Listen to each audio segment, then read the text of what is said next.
Welcome to the Globetrottin ADs. This podcast is for you, athletic directors, activity coordinators, coaches, and program associates based in international schools around the world.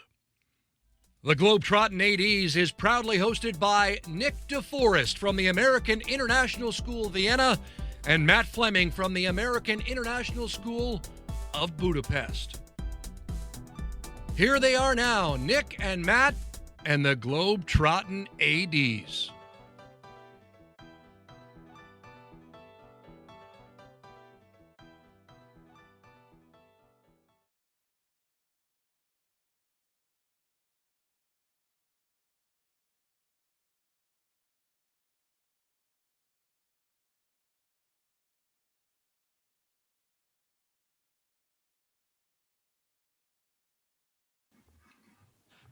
Hi, everybody. Welcome to this week's episode of the Globetrottin ADs. Today we have some special guests, Matt Yoder and Andy Harrison, some longtime colleagues of ours and fellow DVAC members.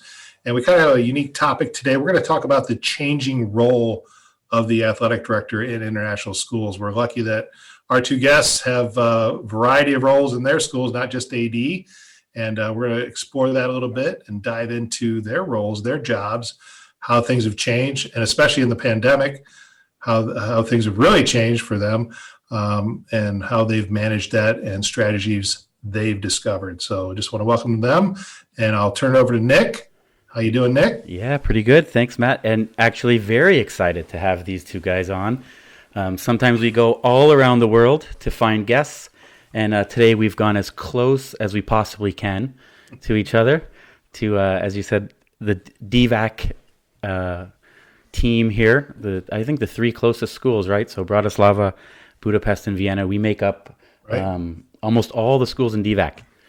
But even more special because Andy is not only a guest in Vienna, but he is my boss, my mentor, my colleague, my friend, and so it's really great to have you on, Andy. Yeah. Yeah, thanks, Nick. I can't believe it's been so long to ask me. So I was just thinking too. We could have had you on ages ago. I was waiting for that when I asked you. You know, you replied with like and of course or whatever. But I was waiting for what the heck took you so long?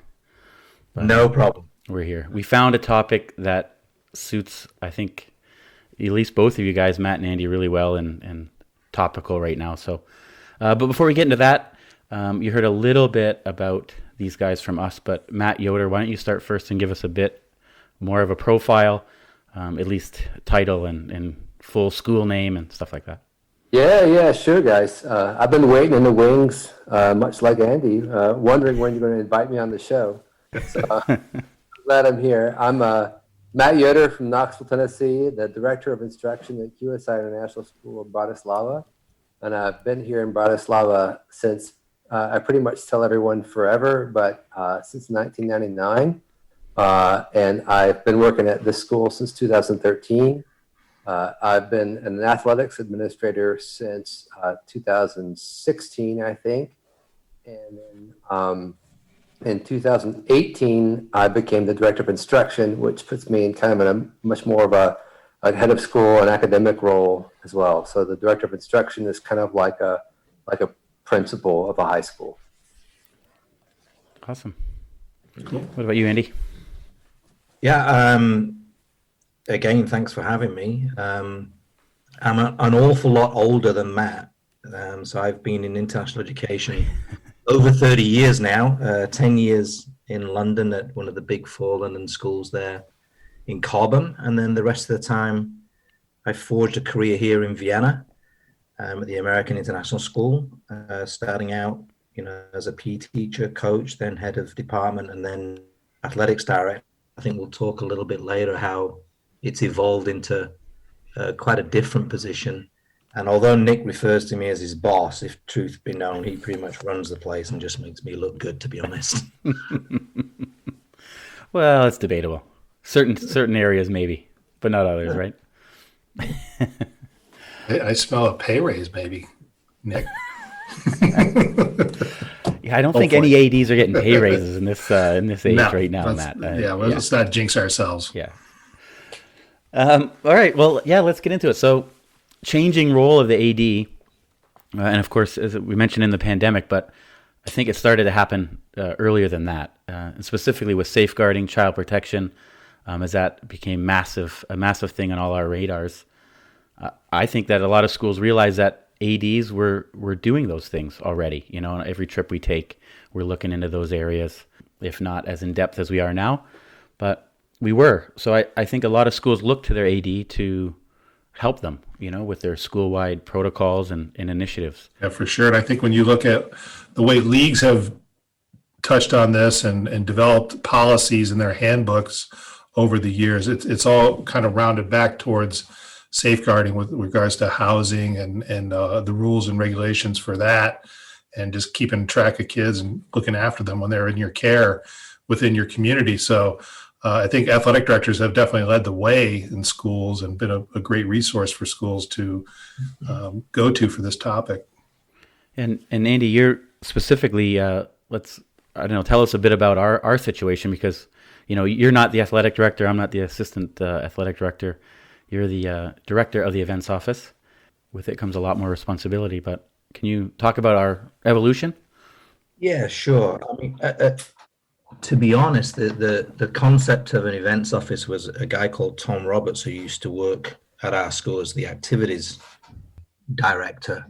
He was 40% activities, and he'd seen this somewhere. And it's basically in a smallish school. We're kind of a medium school, we've got 800 students, and we found it an incredibly inefficient place. So the idea behind the events office was to try and make operations run more efficiently and smoother and less stressful for the students, the athletes, the kids who are in classes, the teachers who are teaching the classes, the parents who are sending their kids to our school, the administrators, you name it, the cleaners, everybody. So the idea was to try and have a one-stop shop where people could go, and if we didn't have the answer in the events office, we'd know where we could find it.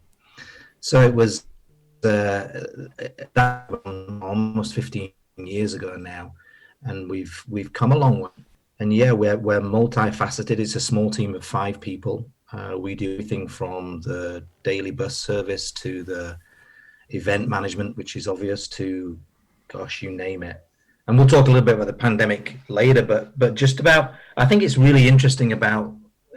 an interesting topic, of course, because I'm in the middle of it, but the safeguarding child protection sort of tsunami, for want of a better word, caught us all in this part of Europe, Central, Eastern Europe, a little bit later than Western Europe. England was kind of a little bit ahead of it.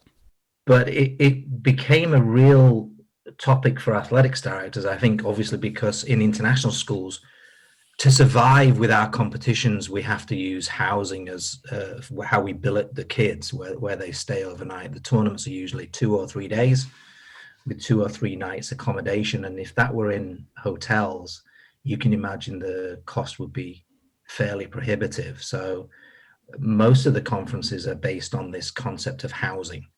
So you put in athletes in the houses of community members of your school, which worked for, well, still works, but, you know, we didn't really look at the implicit problems of child protection and safeguarding until this tsunami hit us, and we realized this was a situation that probably was not a great one to be in without looking at and having solid protocols for child protection and safeguarding. So we looked as a group of ADs and thought, wow, what are we going to do?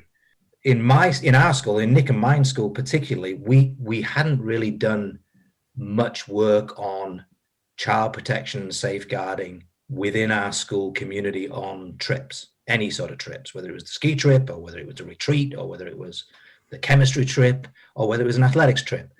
And the conference that we belonged to, I was fortunate to be serving on the executive on both the conferences. So I was in at the coal face, so to speak, of, well, we got to do something. And then I think a lot of schools, and ours certainly, took what we did in those conferences and used it as the springboard to launch our school's sort of attack at how can we make our community safer and more protected for the kids who are in there. So, Andy, if you had to guess a number, a percentage number, how much do you think this is taking over your job, or like what percentage of time would you say you dedicate towards child protection and child protection policy making? I hate questions like that, Matt, to be honest, because I always find them quite difficult to answer. Yeah. What percentage? I mean, I know it's increased for sure. Yeah, it's a good one. I think at the time of at the start of that tsunami that I described, when we were sitting in meetings and having extra meetings, it was all my time. It was 90 to 100% of my time, and Nick was having to carry the athletics, sort of the mechanics of the department or the office.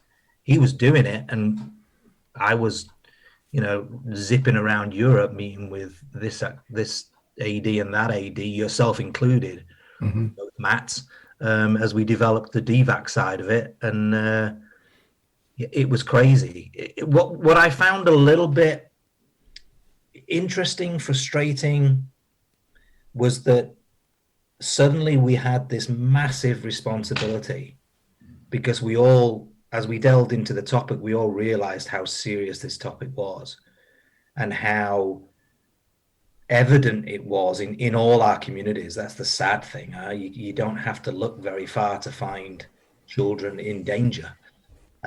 So we all took it very, very seriously. And I had quite a hard time getting my school up to speed, so to speak. It took at least 6 months for them to really engage in a serious audit of what are we doing every day at our school with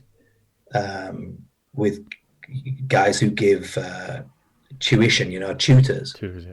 Extra help. It goes from something as simple as that. It's not just the trips, but it's private music teachers, private language teachers, the scouts. Who's running the scouts? Who are they? Do we know them? That kind of stuff. So it was a big ask, and it took a while. Yeah, a lot of. I have no idea. Yeah, it's all about new policy creation and going into depth with that and making sure those are on point. Checking back with the school lawyers, of course, and all those intricacies of policy building. It takes a lot of time, and you're right. It's a newer topic for us because we're used to, as ADs, managing, scheduling trips and hosting tournaments, and we still do that. But the child protection and safeguarding has been a whole new part of the job, which has been daunting, I would say. And you know what, Matt? I promise not to hog the whole podcast, but. I was absolutely determined that these policies and things weren't just going to be put in a handbook and put on the shelf. They had to be things that were practical, that were logical, that could be carried out on a daily basis. I promised standing in front of a whole school meeting of the employees and promising them that this would be coming, but that I would do my best to make sure that it was manageable, because everyone's busy, right? Sure. And you don't want a 25-page handbook that nobody can ever sort of adopt. No, and you don't want to scare the Jesus out of folks too, to make them shy away from being involved in these awesome activities and trips and teams that we organize. So exactly, yeah. Well, Matt Yoder, you're a part of a bigger group. Obviously, QSI Bratislava is a bigger group of schools. What was it like for you guys?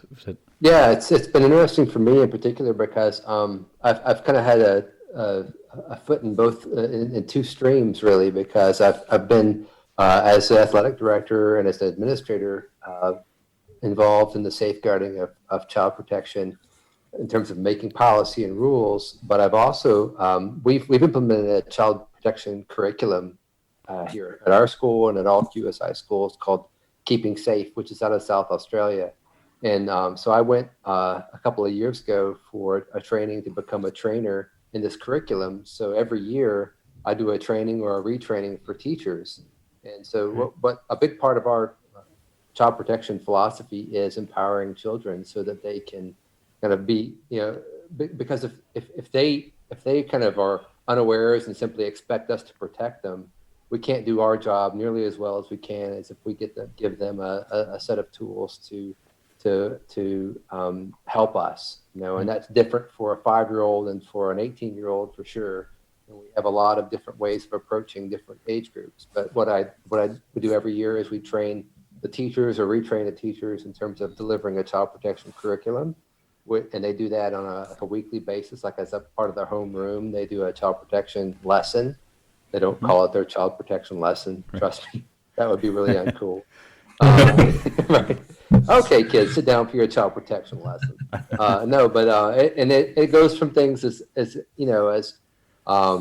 relevant as internet safety, identifying trusted adults. I mean, there's all kinds of things that you can help children do, and these lessons are great. So it's been fun for me and a learning experience for me because I'm involved in several different steps in the layers of the program. So that's I think it's great that we deal with this in a much more explicit way.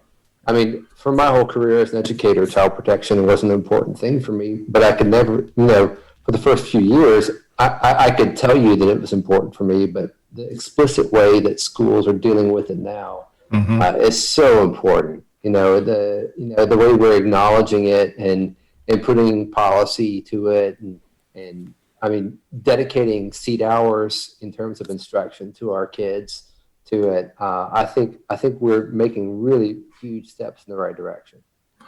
Now, Matt, about that curriculum, sorry, could you say the name of it again? It's out of Australia.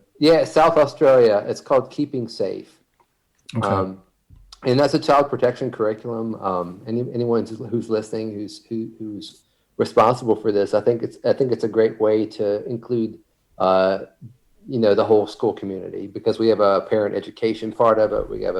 Of course we've got education for children on that, and it really helps everyone kind of get on the same page, because the best way we can help protect our kids is by giving them some empowerment and awareness.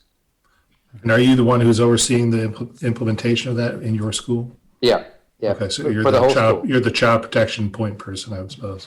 Actually, I'm not the child protection point person. I'm the trainer for the curriculum. So our social emotional counselor is the point person, and the two of us work together. But we thought it would be good to have a little bit of separation between the implementation of the curriculum and the responsibility for the whole child protection program.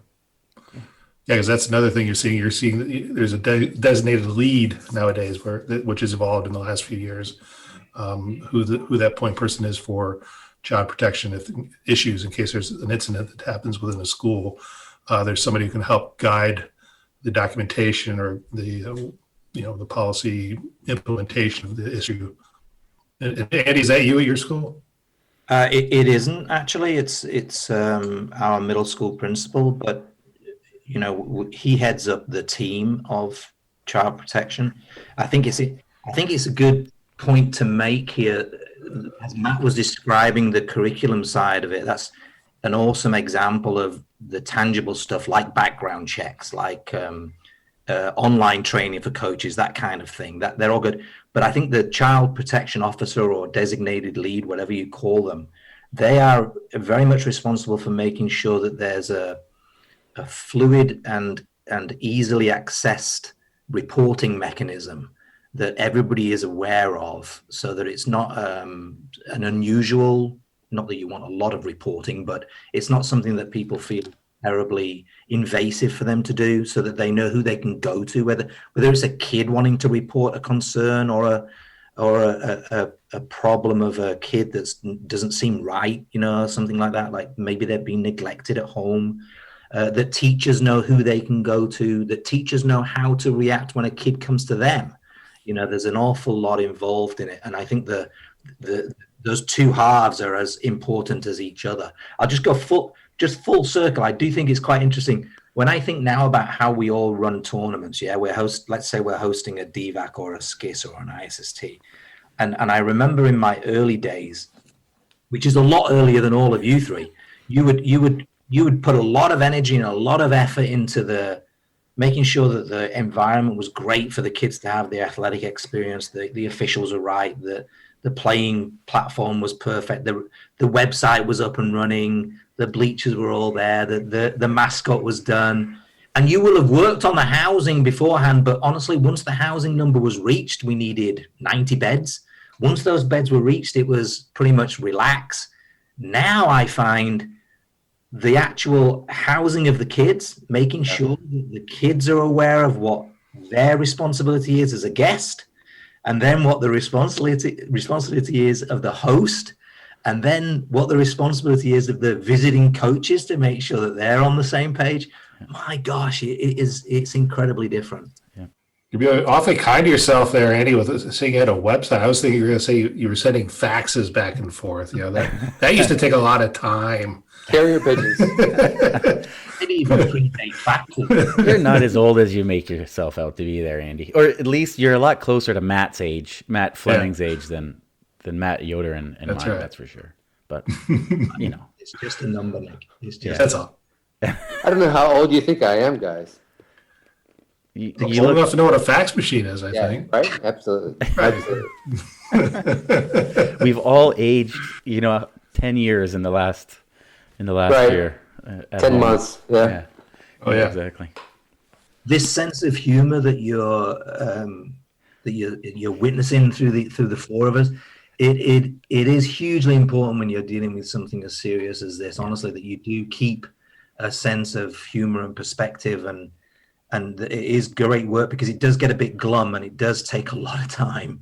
But when you have work colleagues like we are fortunate to have, it makes things a lot easier. So I would just urge, anybody out there that is kind of on the beginning of this tsunami or beginning their athletics director career and getting into the child protection safeguarding world, try and find colleagues who are like-minded that can help you get through it, because it's an awful lot easier when you share the burden. That's a great Absolutely. point, Andy. Yep. Yep. Some levity helps. Right. So thanks guys for your background. And I think next section we want to go to, talk about, of course, with the pandemic, it's impacted everybody within school, the whole wide world. So during COVID, our work has changed. Our workload has changed. So it's that's not enough to keep busy, but trying to find things to do to keep us occupied, as well as trying to keep a program going or keeping communication going with our kids, with our coaches, with our school communities. It's been quite a challenge. So maybe Andy or Matt, you want to give an example of things you've been doing during the pandemic? Of course, your job has changed. We have not had that day-to-day contact with kids and coaches. So, we'll share examples of what we've been doing, but what have you been doing to keep busy during the pandemic? Yeah. So, for me, it's a little bit different because I'm the head of secondary. So, we've secondary has been virtual since October. We have not gone back in the building since then. We decided with our admin team that we would split the principals between face-to-face instruction and online instruction. So I basically became head of all the virtual instruction. And as time progressed, more and more grade levels went online. So I got more and more grade levels, starting with the secondary school and then middle schoolers and then fifth graders. So it became a bit more of a burden for me, but that's kind of how I've been keeping busy. So it's been a lot because we tweaked the schedule, and we're running pretty much business as usual academically in terms of running classes. They're not the same bell schedule, but it's been busy. But I can also say in terms of our athletics and activities department, so we've got a coordinator I work with who does a lot of the nuts and bolts with me for running events and so on. And his job has changed significantly this year. So he's taken over a lot more of logistics. He's done a lot more with busing schedules. Our arrival and departure of students has become a lot more complicated this year. So we, from temperature checks to making sure the health forms are up to date and COVID tests and you name it. I think one of the real strengths of any athletics and activities department is their ability with logistics. And so it was a natural fit for our department to take a lot of that over. So, I mean, when it comes to transportation, when it comes to safety, when it comes to just knowing where everybody in the building is, it was a great transition, a hard transition, but a natural one for us to take that over. So that's been a big part of it as well. And another big change for us, and I'm sure for all of you guys, was dipping our toes into virtual events. I mean, we'd done a couple in years past, but I mean, this was kind of the only game in town for this year. So that's been big for us. And the interesting thing is for us to be able to participate with a lot more of our fellow QSI schools in the organization. So we're one of the few QSI schools that are really in the heart of Europe. Many more QSI schools are in Central Asia. And we've been able to participate with them from a chess tournament to a knowledge bowl to a math tournament to you name it. So that's been really cool to get to know them a little better. So I mean, there's just, I mean, for both of us, for me, maybe more for academics, but for our athletics department, just for the whole format of the thing has really, really changed. And the flexibility and just kind of taking it and rolling with it attitude that everyone's had has been awesome. Well, Andy, Matt just touched on it, that the athletics department is often, the best place to go for logistics. So in a situation like this, it's obviously where you're spending most of your time since March, right? Tell us about your changed role. Yeah, I think we're at our school, we're in a very fortunate situation with the events office that we do have this team. So when the school came looking for somebody who could come up with some solutions, I fit the bill, and UNIC honestly have taken a massive lead in making sure that athletics keeps ticking over and activities keep ticking over virtually, and with conferences and a lot of work that Globetrottin ADs have done. It's been quite amazing. So I think not everybody can sort of relate to what we've been able to do. Not every athletics director out there has anywhere near the amount of time, literally hours of the day, that I've been able to give to my school to allow me to get into the other areas of pandemic management, for want of a better phrase. So I understand that. But I think the point is, or the interesting point is, that the characteristics, as Matt suggested, of an athletics or activities director means that they lend themselves to solving problems quite quickly. We're often faced by the hour in a tournament. This goes down, that goes down, or there's this problem with that parent or this athlete or this game or that penalty shootout or whatever it might be, or this coach or whatever it is. So problem solving and versatility, flexibility. I just wrote some words down: logical, mindset, creative, practical people. Those kinds of qualities. Common sense is another one. Those kind of qualities are far rarer than you would imagine, particularly when you get into leadership teams.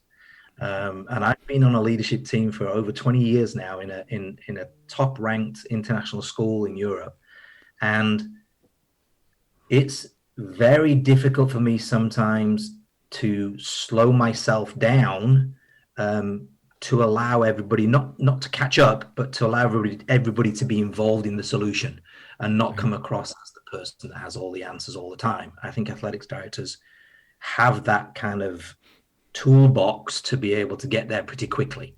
So I think that's why athletics directors have been the people that have been turned to do things like Matt suggested, sticking tape on the floor to make sure kids are socially distant. It'll be the AD or the activities director who will pull people together to make sure it's done. To be honest, so that the principals and the director can get on with other stuff that is as more important. But if we don't have that tape on the floor, the message of social distancing falls on deaf ears. So So, yeah, you had an extra challenge too, because you had a new admin group come in as well, right? Or a couple new members, new school director, and we did, Matt. We had a new to help transition that as well. Kathy Miner joined us. But I mean, the pandemic started in March, right? So it kind of bridged it, which didn't make it any easier. So we had an outgoing director and an incoming director, and an outgoing middle school principal and an incoming middle school principal and business manager. So it was, it was a challenge. But I think where we were fortunate, like I said, I was able to devote quite a bit of time because of Nick's expertise and the support of the rest of our events team. I was given I was looking for a role. I was pleading with the rest of the leadership team, give me a role. And we decided that the best thing to do would be to give me kind of free role to pick a small team to manage the COVID situation. So me, the school nurse, and one other member of our events team, Claudia Bonek. Again, what ADs do quite well, I think, is they're able to forge teams around them that have strengths that they are maybe weak in. So where Nick is very strong, I'm not particularly strong, which is why as a team we do pretty well. So I picked these two other people, and between us we manage the actual COVID cases in our community, i.e. what do we do with this? Who are the close contacts? Where do they quarantine? Who do they call? What class do we have to close down? And these goalposts, using the athletic analogy, changed almost daily, right? So you had to keep very much on top of what the Austrian recommendations and laws and restrictions were. Moving on from that, we went, and I just wrote in my notes, it's all about communication. Again, what good ADs do very well. They communicate things concisely, accurately, timely to the community about everything. So what we were able to do is put communication right at the top of our list of keeping our teachers, our parents, our students informed about what their expectations are, not expectations, even what the restrictions were.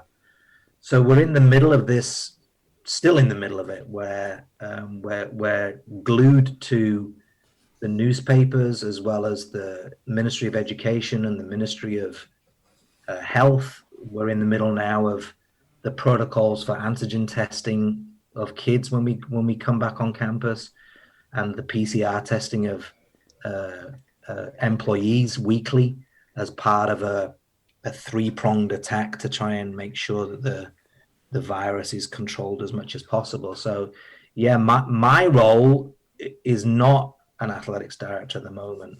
My actual role right now today is managing the daycare that we have to provide legally to families who need to send their children to school for essential workers, or just that the kids are not coping.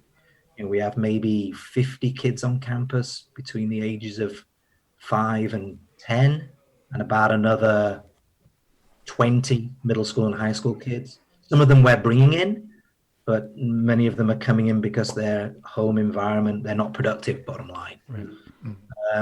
Now, you've got to manage that, but you can't use teachers because the teachers are all involved in the distance learning. So it's, again, I was given the sort of task of getting a team of daycare people together, much like you get a team of coaches together, or a team, Matt, when you run a tournament, you need a team of basketball scorers or a team of whatever it is. Yeah.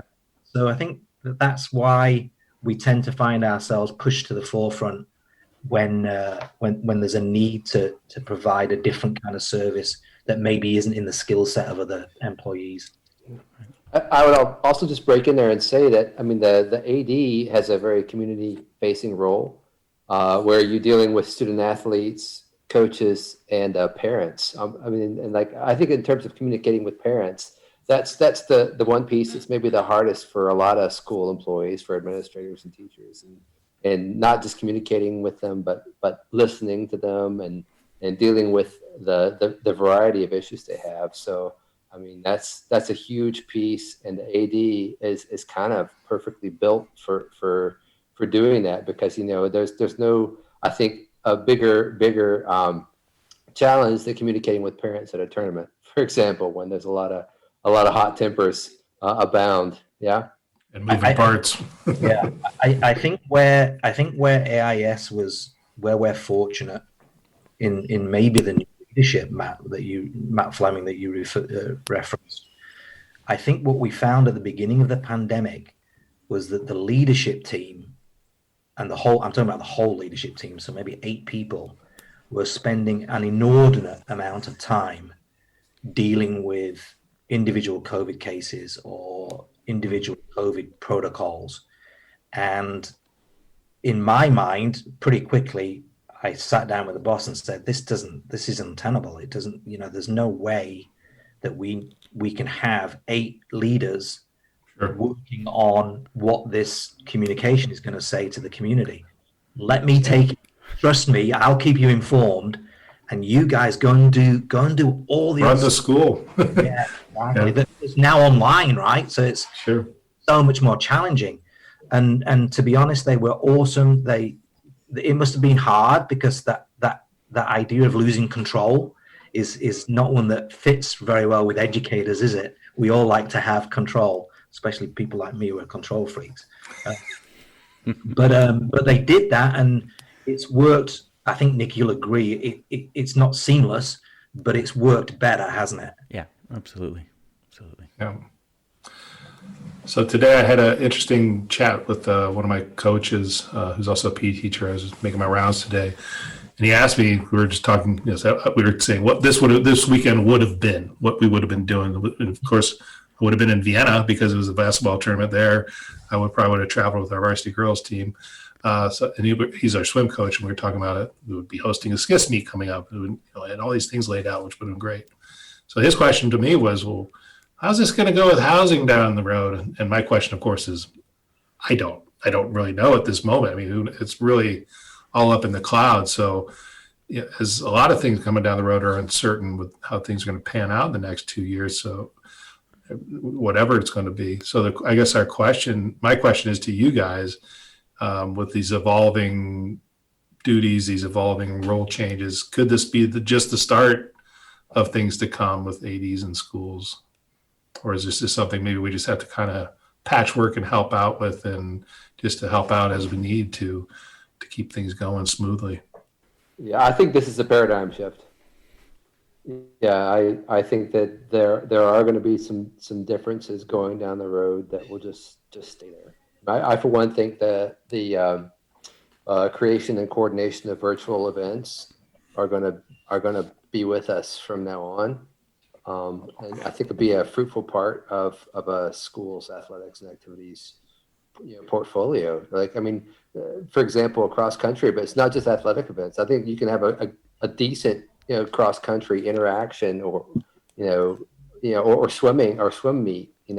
Where those are hard to run and hard to get to, and I mean just the numbers of student athletes who are participants, those and everything make them hard to participate in more than 2 or 3 a year for us. I don't know about you guys, but with a virtual event where we're comparing. Yeah, I totally agree. Awesome.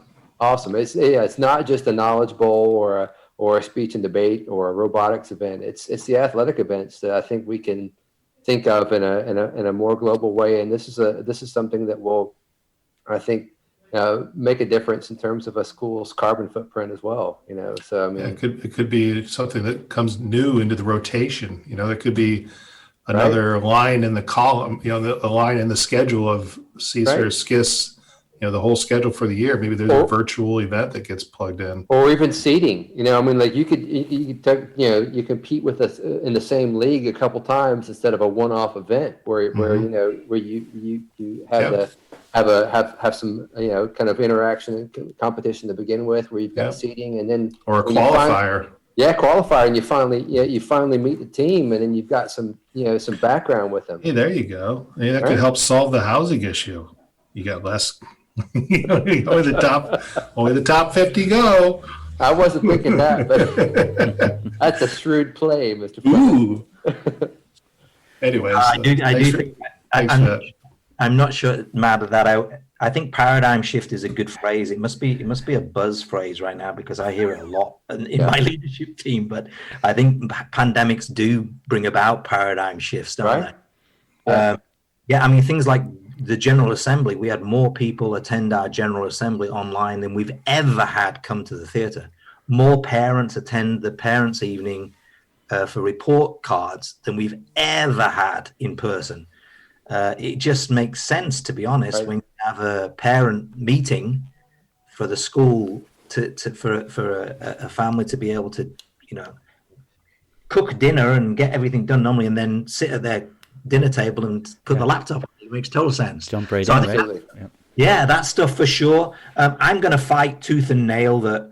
I think the carbon footprint is a good one. That's definitely something that schools are now looking at quite maybe not as a direct product of the pandemic, but I think we've had time to think.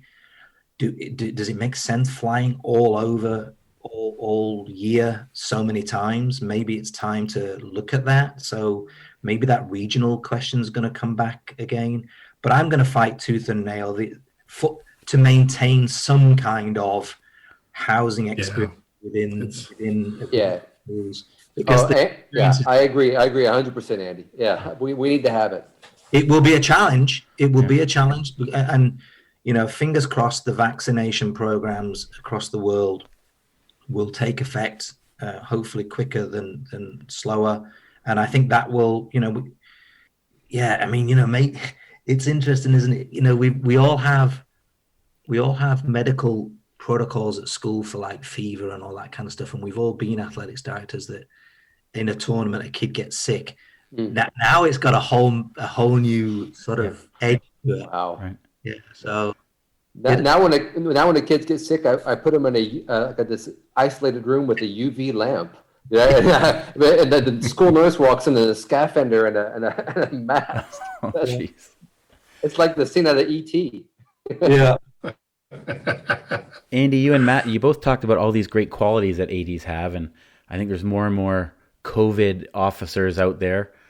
It could be a switch to like our situation, Andy, where you have these people doing these great things in these other roles, and the schools want them to keep doing that, keep managing the safety on the buses or entrances and exits and all these other things. But athletics have started back. So, that AD, okay, I can keep doing that, but I need to hire another assistant, or I need to make my office grow. And then the offices are just organically becoming these events offices, where they keep doing the things we're doing now, but get more resources to go back to the athletics and the activities. Could also be. You guys are the way of the future. AISV. All right. Well, you're both in your cities for quite a long time, as Matt. But as we wrap up, why don't you share something with us that you really like about your, let's say, new home, right? Since 1999, Matt, you've been in Bratislava. It doesn't have to be about something in Bratislava, but in your new home of Slovakia, give us something great. Tell us, what do you really like? Yeah, so I'm pretty much local. My wife's Slovak, and I speak Slovak at a maybe upper intermediate level. So I'm kind of culturally assimilated at this point. And what I would suggest anyone coming to Slovakia is to just go maybe to central Slovakia, to Banská Štiavnica. It's in not in the high Tatras, which is the most famous mountain range in Slovakia, but in a lower mountain range. I love hiking. I do a lot of hiking with my family. We've done a lot of hiking in Austria actually as well. But what I really like are the lower Tatras and the lower Fatra, which is another mountain range in central Slovakia. And Banská Štiavnica is a beautiful town. It was built when Slovakia was part of the Austro-Hungarian Empire, and it's a gorgeous town, great architecture, and it's set in the most beautiful kind of forested low mountain range you could possibly imagine. So that's what I'd recommend for you all to come visit in Slovakia. Cool. I think, Andy, you're going to say something similar, right? What is your favorite places to go in Austria? Andy. No, that's great. It just shows how similar we are. This is great. Yeah. I can't believe Matt went first because, of course, I'm exactly the same. And, of course, our two countries border. So we share these but they are amazing. I mean, my favorite place is the Dachstein region. Matt Fleming knows it really well. I think Matt as well, the way you're sticking your thumb up. But these glacial lakes that are nestled at the bottom of the most amazing mountains are just, I don't know, they're amazing. They're very, very special. So that exactly the same as Matt, come to Austria, go to the lakes. But I also, as Nick knows, have rediscovered a passion for golf, and the golf around here is pretty amazing. And the best part about Austria is it's actually encouraged that you take your dog on the golf course with you. So I love my dogs, I love walking, I love playing golf. So Austria lets you do it all. Yeah. Not a bad place to be along the Danube Valley. Yeah, that's right. Four of us. Tough life, guys. And the best part is we're all within a few hours drive of each other, a train ride. Yeah. And I just want to say I really miss working with you guys and seeing you in person. And I really look forward to when we can quickly get back together again and get to those mountains and do these hikes and do all that fun stuff again. And fingers crossed that it's going to happen sooner than later for sure. Definitely. Absolutely. Absolutely. Yeah. All right. Well, thanks again, guys. Andy, I'll see you in the office. And Matt, see you soon. And I hope to see you all soon. Yeah. Absolutely. Thanks, guys. Really appreciate it, Matt. Okay. Really. Thanks for joining us. Well, you listeners, hang on a second. We'll take a commercial break and then come back with just Matt Fleming and myself. All right. Thanks, guys. Coach Evaluator is the premier coach evaluation software for schools and athletic organizations and preferred coach evaluation solution of the NIAAA and the Positive Coaching Alliance. The system is completely customizable with an always growing evaluation template library for athletic directors to reference. There are not only evaluations for ADs to use, but also self-evaluations and parent-player evaluations of coaches. Learn more about digitizing and simplifying your coach evaluation process by visiting www.coachevaluator.com. Mention Globetrottin ADs to receive a $200 discount on the yearly rate. Kukri are a global multi-sport clothing brand specializing in providing the world's most prestigious schools with bespoke-made and designed team uniforms for students of all standards and abilities. If you are frustrated by inconsistent colors, branding, costs, and sizing across your school's uniforms, then it's time to discuss an offering where every sport is available from softball to soccer for male and female athletes at rates to suit your budget.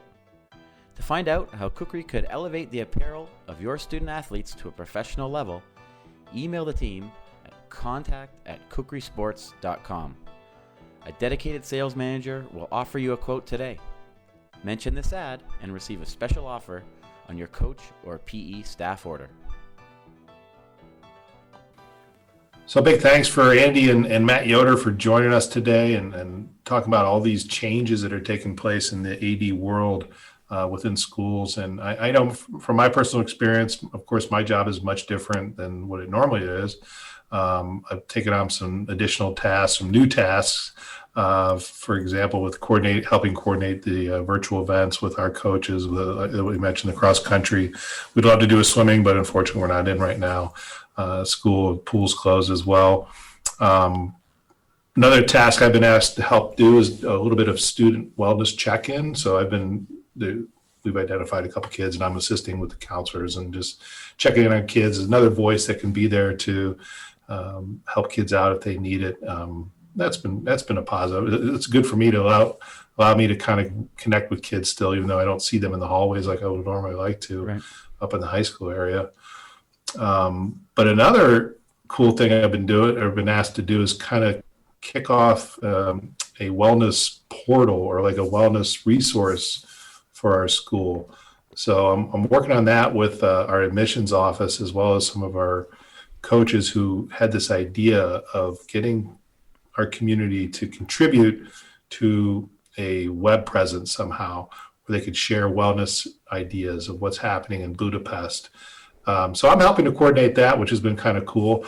But I have some initial thoughts, some initial ideas, and I know I'm hoping to get some more information from other ADs out there. So if you're an AD out there who's listening and you're doing a similar project at your school or working on a similar initiative to focus on wellness in your community and highlighting things or sharing information with your community about programs that they can participate in virtually or hopefully later on in person. Like for example, one of our end goals is to have a 5K one day on campus, a fun run when we get back together. So that, we're trying to get folks to get involved with that and get a Couch to 5K program.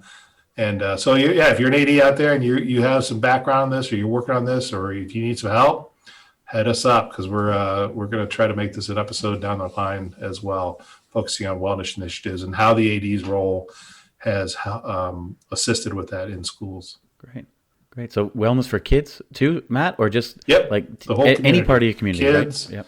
Parents, teachers, awesome, everybody. Awesome. Yeah, there's got to be some people out there working on those things, especially in this time when we're all at home, and it'd be great. Sounds like a good episode, right? So I'm sure there's lots of cool stuff we can discover. Yeah, in that realm. Don't wait for us to ask you to come on. You can also write us and tell us, hey, we want to be on. We have this to share. For sure. Right? The last thing before we go is this will be our last episode before our conference, our Globetrottin AD Student Athlete Leadership Conference. So I just wanted to touch on that because obviously registration is still open. Any school can sign up. And beauty is it'll be live, but also recorded. So there's over 90 schools signed up right now to take part as participants. But many of them are saying, hey, we can't join live. Kids can't miss school, or it's at night, or hey, we're in South America, it's at 4 a.m.